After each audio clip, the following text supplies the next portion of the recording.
Yes, after ko mag-charge, ayan, day ko po ngayon, makakasari-sari doon sa Japan. At naglakad lang ako ngayon. Ayan, so nandito na ako sa malapit sa aming bahay at ako ay binibili ng ulam ko pananghalian.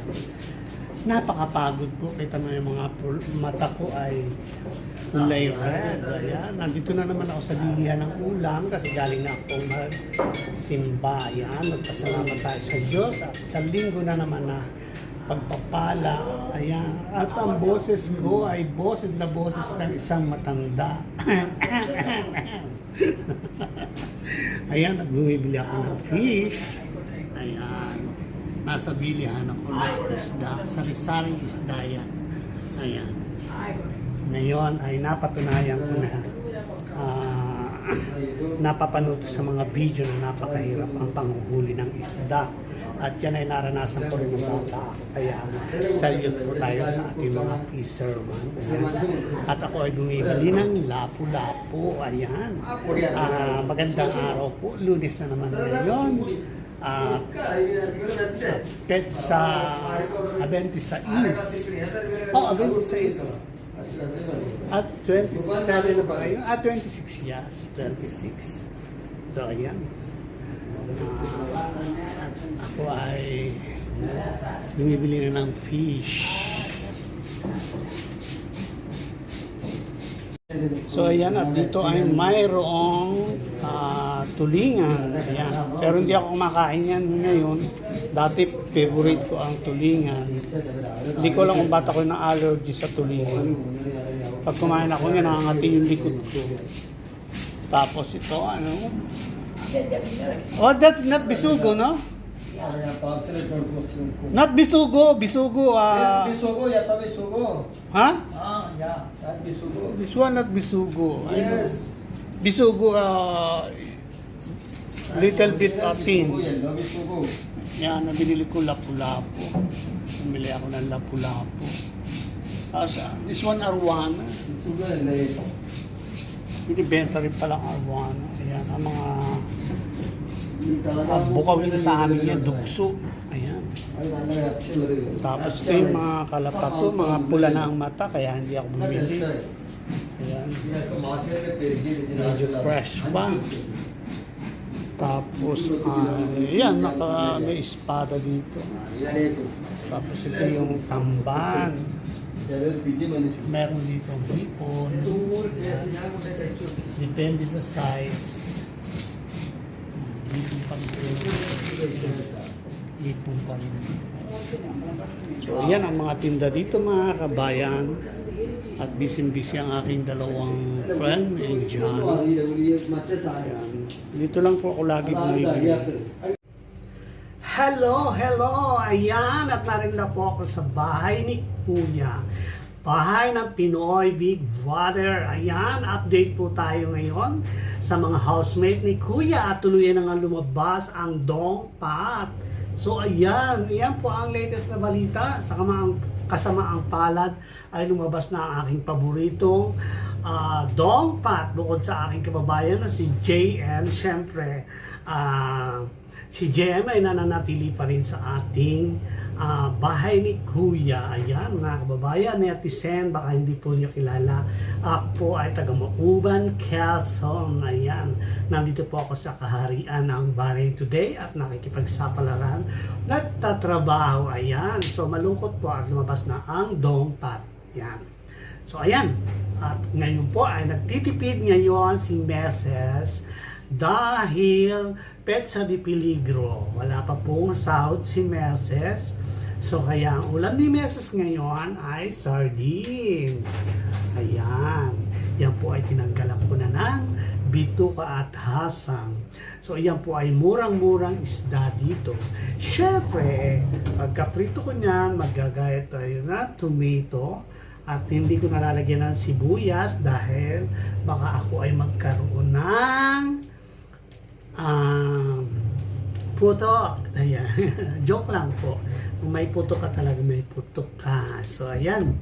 So, piprito lang po ako ng tamban. Yan ang ulam ni Meses ngayong tanghalian. Dahil nga ngayon ay petsa di peligro. Wala pang sahod.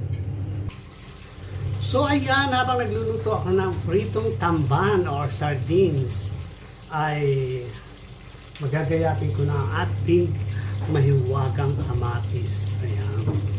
So para po mamaya ay ready to eat na sa pagkain. Ito po ang aking recipe for today ay pang mabilisan lang. Ako po ay nakapamili na ng good for 1 week na ulam ko. Ayan. Ako naman po ay lagi may budget sa pagkain. Mawala na ang lahat. Lagi ako may budget sa food. Lagi ako may budget sa aking maintenance. Ayan. Wala na po akong budget sa mga papa ngayon. Sarili ko na lang ang binabudgetan ko. So bago ko budgetan ng aking mga papa, kung may maligaw na papa, ay sa mga pamangkin ko na lang muna. Ayan. Priority ko ang aking mga pamangkin ngayon. So, bahala na sila sa buhay nila kung i-priority din nila ako pag gurang na ako. Ang mahalaga sa akin ay nakikita ko silang okay. Ayan. Yan ang pinaka-importante. Meron tayong naiwang magandang legacy sa ating family. Ayan. Di po ba? Lahat naman tayo ay mauuda. So ngayon po, kahit petsa di peligro naman ay may budget pa rin naman tayo sa pagkain. Kaso lang talagang parang nanawa na rin ako sa sabaw. Kada day ko lagi ako nakasabaw. So over na yung aking pagkasabaw. Kita ninyo naman, ang pawis ko, grabe. Kasi po maaga ako naglakad today dahil hindi siya kondisyon yung katawan ko talaga kahit mainit. Ayan, kondisyon siya. Pagka hindi bet ng katawan ko ay hindi ko pinipilit para lang sabihin na nagsimba ako.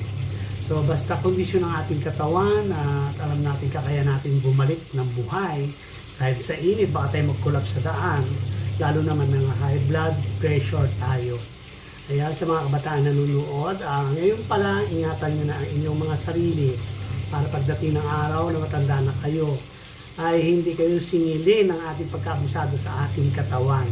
Iyan ay experienceado ko na kasi nga dahil napakaulit ko sa mga nanay ko, especially ang nanay ko, kasi yan ang number 1 na lagi nagsasabi sa akin na ganyan, mag-ingat. Pero ayan, pasaway nga ako. Kaya ngayon sinasabi ko na sa mga kabataan ngayon, listen to your mother and father. Ayan. Totoo pong nangyayari yan sa buhay. So ayan, habang niluluto ko yung prito, ay ayan, meron na akong ibahagi sa inyo. At sa mga subscriber ko, maraming salamat. Sana patuloy nyo ako subaybayan. Ayan, hindi man kayo makapag-watch at busy sa trabaho, stay na nakasubscribe kayo sa akin. Ayan, kailangan ko po yan. Maraming salamat. Ayan, at mamaya po ay tayo kakain na ng simpleng kainan lang. So ayan, na tayo ay natapos na mag-frito ng ating tamban. Ayan. Yan po ang aking pinirito. Tapos ako ay mayroong kamatis. So ano pa? Thank you Lord sa pagkain. Maraming salamat po. I-bless mo po ito para sa kalakasan ng aking katawan. Ayan, sa mga hindi pa nag-lunch, kain po tayo. So, ayan. Siguro po, ayan, ang pagkain ni Mrs. ngayon. Tapos, meron ako ang lemonade na pinapalamig ko sa rep. Yung po ay talagang lemonade dahil lemon ang aking ginamit.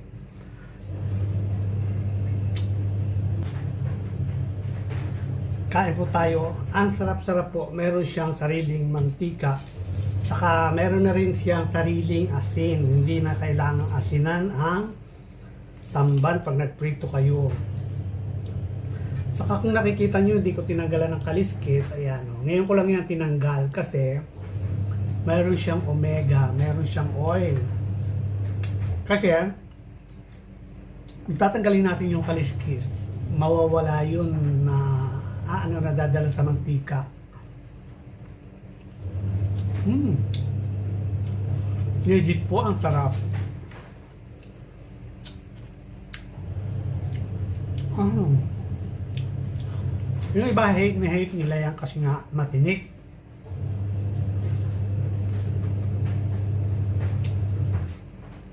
Pero pag sanay kang kumain, hindi na matinik. So, ayan, enjoy ko lang po yung food.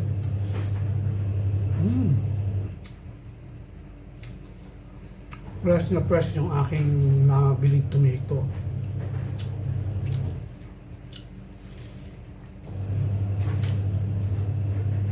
Ang taba. Ang taba po yung nabili kong tamban.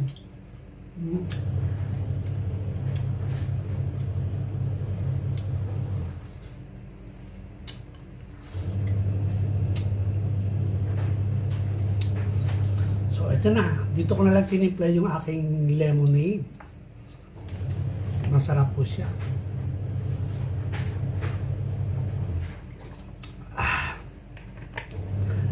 Ayan.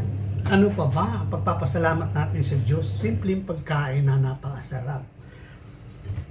So, iyan lang po ang pamamaraning message pag Petsa de Peligro. Ayan. Kailangan nating i-budget ang lahat. Ayan.